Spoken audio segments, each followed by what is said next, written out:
Thank you, and I want to thank Chairwoman Wagner for yielding. I rise in strong support of my bill. This is a bipartisan bill, H.R. 1548, the Improving Access to Small Business Information Act.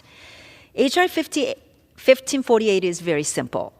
The legislation would amend the Securities Exchange Act of 1934 to specify that certain actions by the Office of Advocate for Small Business Capital Formation are not a collection of information under the Paper Reduction Act.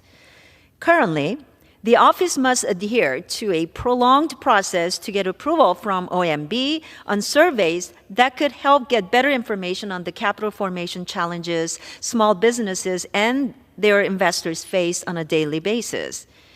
Former director of the SEC's Office of the Advocate for Small Business Capital Formation, Martha Miller, she told our office, quote, "The office went through a year-long process just to collect registration information for our annual forum and ask a few basic questions to understand the audience attending," end quote.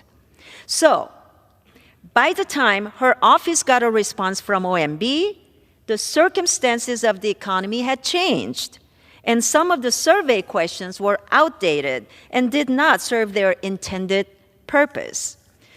Rather than answering these unrelated questions to the difficulties facing small businesses, it would have been so much more effective for small business owners and investors attending the forum to be focused on analyzing the substantive issues and share effective perspectives on capital formation policy.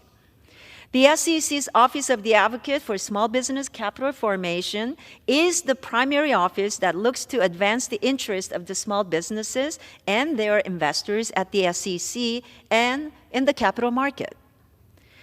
With the ever-changing economic and regulatory environment, the office is required to adapt quickly to the needs of the small businesses and gather timely feedback to improve capital raising policy. H.R. 1548 reduces red tape and streamlines access to tools that the office can utilize to gather more effective and timely data. The better information that the office can gather, the better Congress and the public can identify policy gaps and facilitate small business capital formation. So I want to thank Chairman James Comer and House Oversight and Accountability Committee staff for working with my staff and Financial Services Committee staff to address standing policy on the PRA and get H.R. 1548 through the finish line. I also want to thank my colleague and friend, Mr.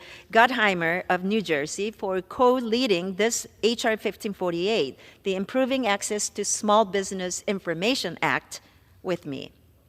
I urge my colleagues from both sides of the aisle to vote yes on H.R. 1548, and with that, I yield back the balance of my time.